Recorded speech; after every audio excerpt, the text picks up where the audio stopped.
Welcome to this meeting of the Licensing Subcommittee. I am Alice Aubrey from Democratic Services. The subcommittee today is made up of Councillors Andrew Sillett, James Giles and Tai Allen.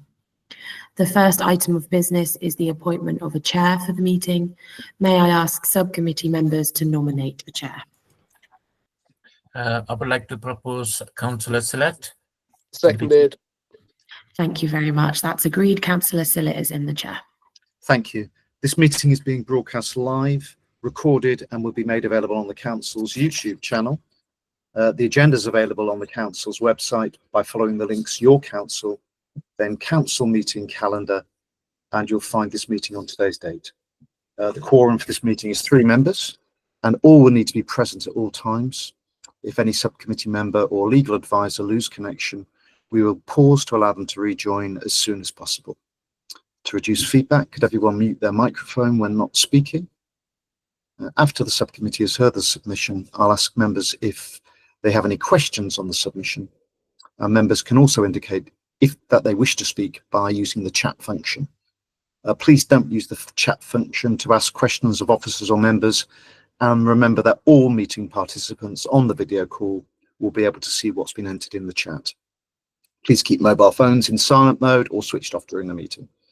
I'm Councillor Andrew Sillett, and I'll now introduce the other participants in the meeting. Councillor James Giles.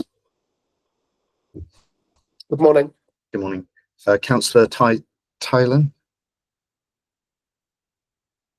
Paul Greeno, Legal Advisor. Hannah Smith, Licensing Officer. And from the school we have DPS Russell Maynard, and the school bursar Mr. Alan Fernandez. Good morning. No other persons are registered to speak today. Alice Aubrey, Democratic Services Officer, who opened the meeting.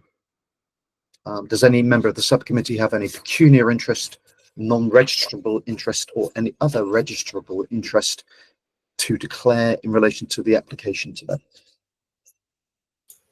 No.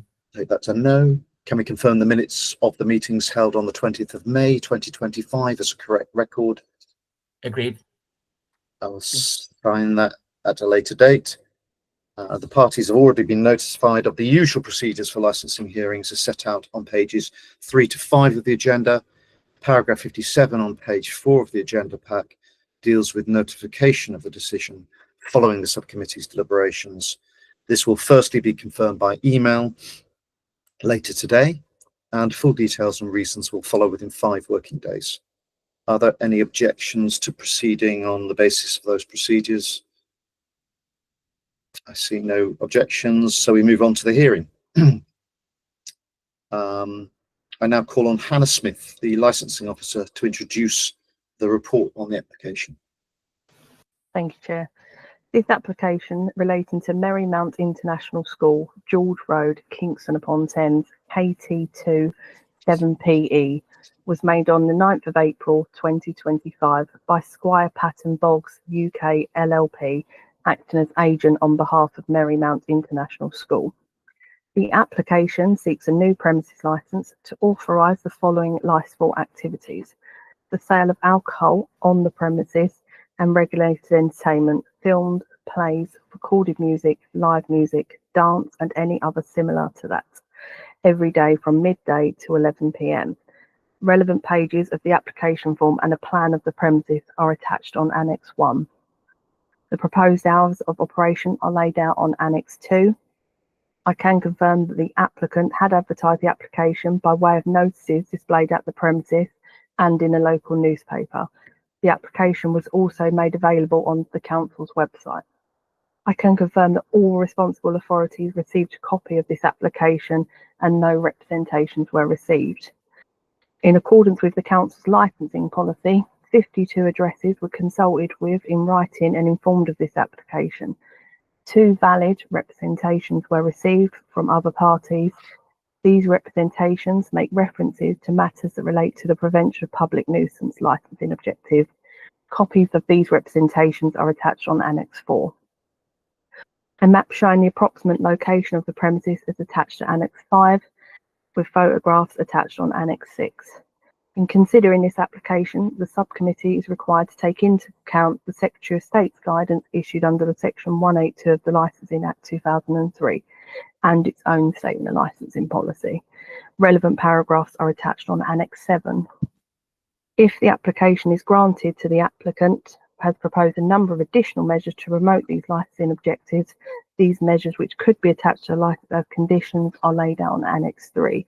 I will happily answer any questions the committee may have.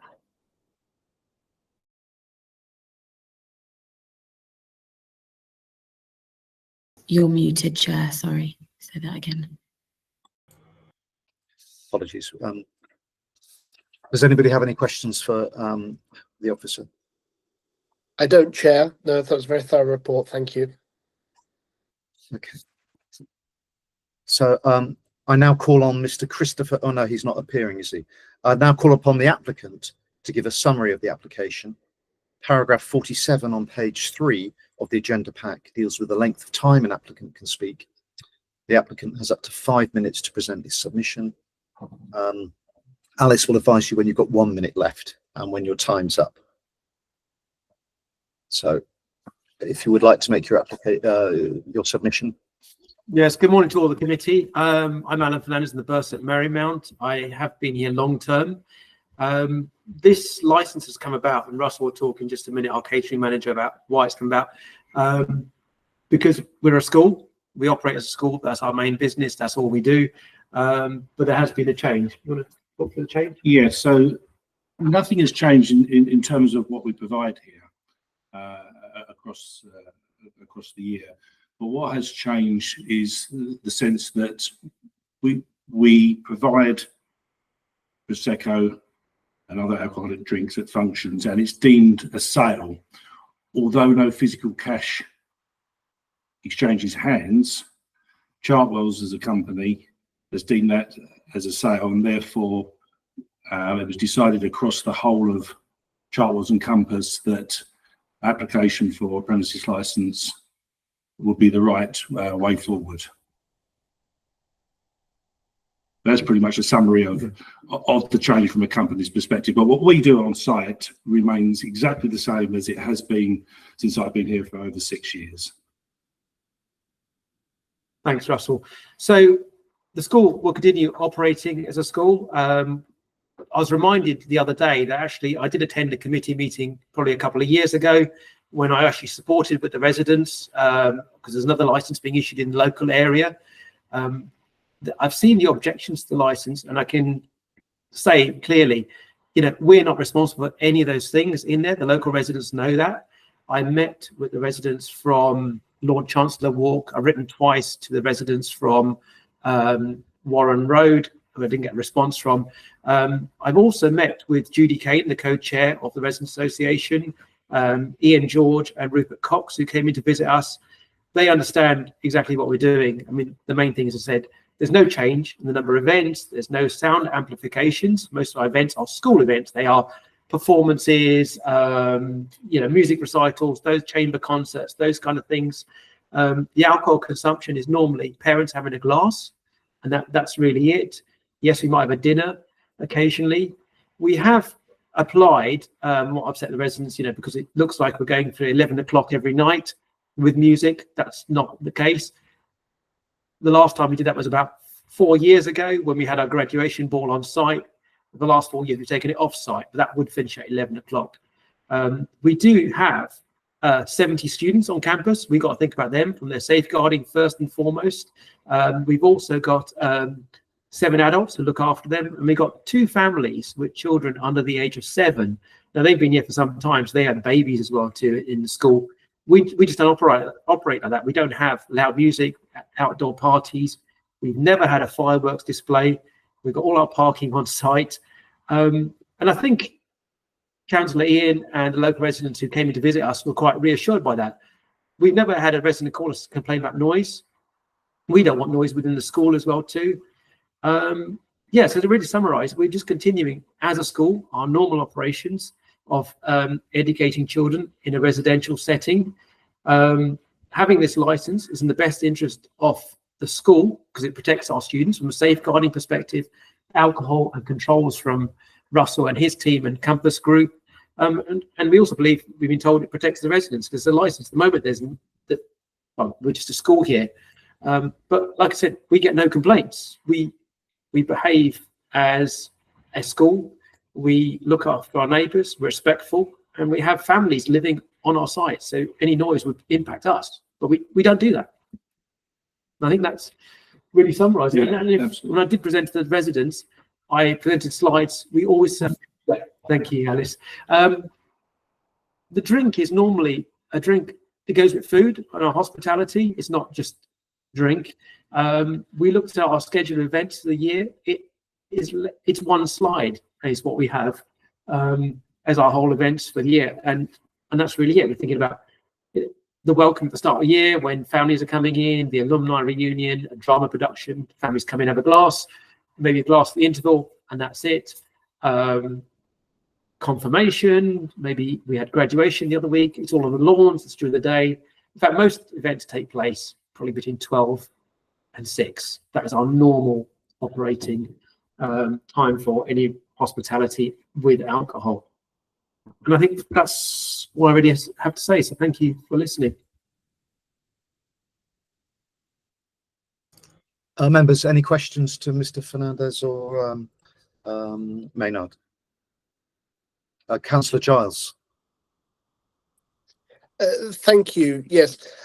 Looking at the objections received from other persons, I mean, one of the objections requests that if the licence is granted, that the school should offer notice to the neighbours where there's an event taking place that's likely to impact on local residents. Now, from what you've said, most of these events, from the sound of it, take place indoors or will take place indoors, which obviously seemingly would mitigate the impact on residents.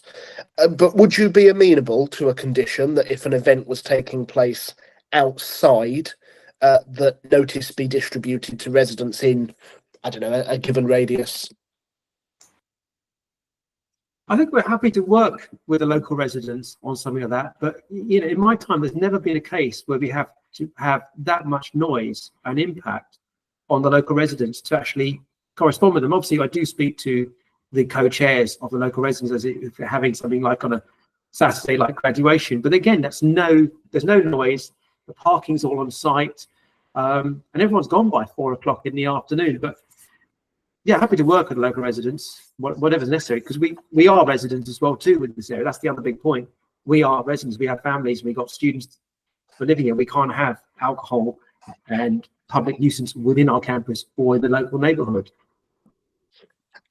Thanks. And again, I'm just trying to find perhaps a compromise that everyone could kind of live with, Chair. You know, could I perhaps ask whether, you know, notice being required for events that take place outside beyond 6 p.m. perhaps? Would that be a reasonable compromise? If you're saying most of the events take place indoors anyway, and most of them are during the day regardless, you know, if there is a special event that takes place in the evening, would that perhaps be a reasonable compromise to include as a condition, do you think? If you don't mind, you know, when I presented last year or the year before, when there was another application local area, you know, there were no special conditions applied. And that was where an organisation was making noise, was having an impact on the local area. And we just don't have that kind of impact. Yes, we would have an event maybe going to, as we did 4 years ago, to a graduation ball, but that had no impact on the residents. It was all inside our sports hall. The local residents who came around, including Councillor Ian, saw all that. In fact, some of the other local residents came around on graduation weekend when the choir were rehearsing, you know, full power inside the sports hall. There was no impact. There was no noise coming out of our sports hall, and they were quite reassured.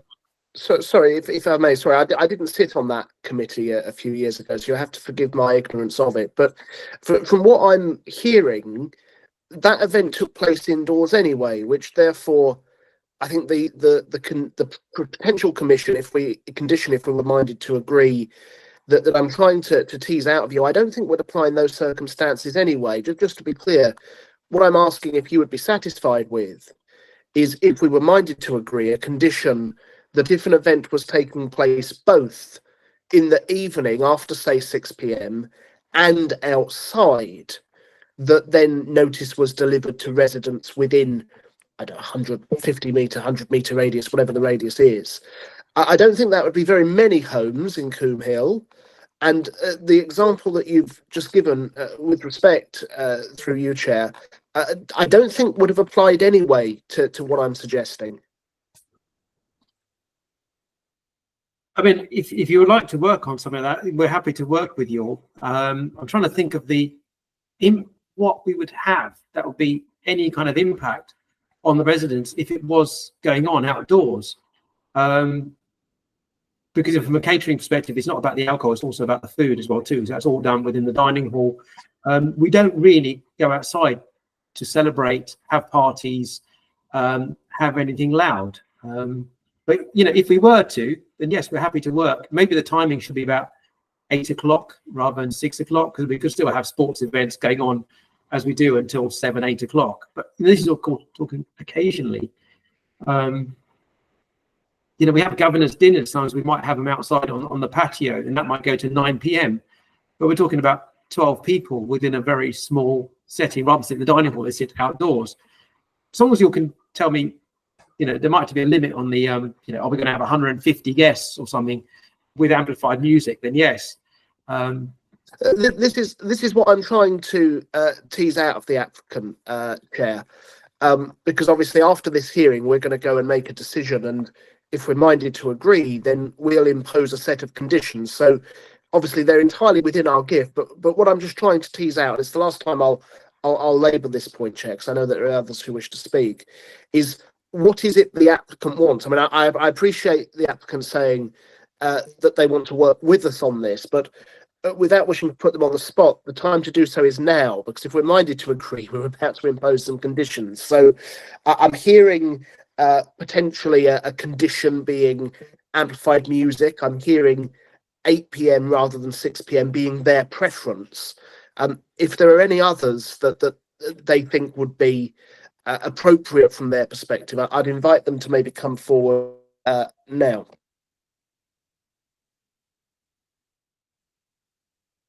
Mr. Fernandez. Yeah, I think I just need to labour the point again that, you know, we have virtually zero impact on the local area. We just don't go down that road at all. You know, we're very protective of our reputation in the local area. Like I said, one of the speakers to attend this kind of hearing to represent the local residents, because that's who this kind of hearing to represent the local residents, because that's who we are. We are a local resident. We don't have an impact on the area. The first thing we do, we risk assess, we would want to know what our impact is. And probably even without the license, we would, if we were going to have such an event, which we don't, we would go to the local residents and let them know. For example, we let the local residents know we've got graduations on the weekend and more families come in than normal. We let the gateman know, and that's it. But the local residents have been to see us. They're all reassured already. We don't have any impact on. Mr. Fernandez, I think both points have been made. I'm satisfied. If you're happy with that, Councillor Giles.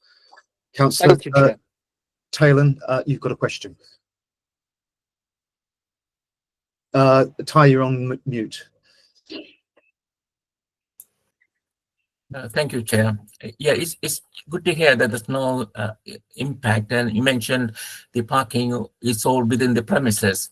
What makes you? What do you think? Why the residents complaining about parking and noise?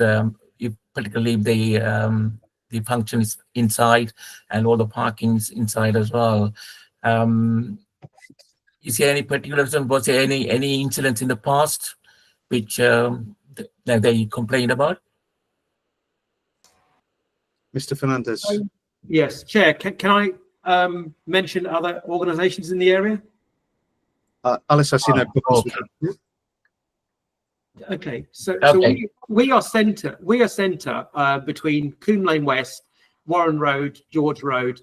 There is another organisation that has a licence granted the other year. They had big parties, fireworks, etc. Okay. The residents basically, they see the fireworks up in the air. They assume it's Merrymount. They've heard noise and parties to 11 o'clock. My staff complained to me. We complained to that company. about it. Yeah. Like I said multiple times, it's just not us. But it seemed to be us. The parking, we would never park on Warren Road where the complaint came from. It's too far. And I show this to all the local residents, that we have enough parking on site and outside our frontage. We don't need to. Thank you very much for that clear answer. Thank you. Can I just follow it up? If is any of your events public are invited? Is it just purely parents, governors, staff? Is there any public invited for any events? No, No this public is events. purely a private. Okay, thank you. I have one question, please. You're applying for this license, really. I mean, you've been quite clear, but I just want to ask the question.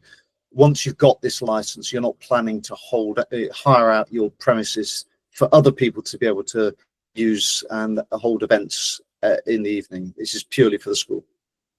It's purely for the school. That's right. Does anybody else have any other questions?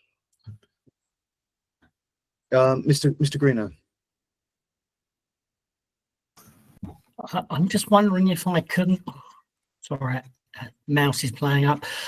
If I can just quickly ask a question of the applicants for a point of clarification. Certainly. There's been certain discussion around giving notice to local residents. How currently do you advertise the events that you have? Are they published on a website? Is it a case of writing to parents, governors? I'm just wondering how that actually works. Okay, so everything is internal communication to parents, to governors, is the way it goes out. The only events that are actually on our website are things like the start of the year, head reception. That normally goes on from about 6 o'clock till about 7:30 in the evening, where new parents have come in, and the head gives us welcome with a glass of Prosecco maybe. And another one of my mind, it's gone. Oh, sorry, the graduation as well too, because it's a 3-day event. But again, it's a Saturday. It's between the graduation mass on the Friday night, finished. Everyone was off campus last week by 7 o'clock, and on the Saturday between 2 o'clock and 4:30, and everyone was gone by 5 o'clock. And it's a garden party rather than, low key, an orchestra, not amplified music and bands and all of that. We just don't.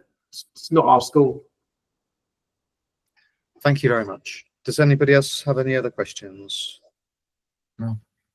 Then thank you, Mr. Fernandez. I'd like to move on to responsible authorities.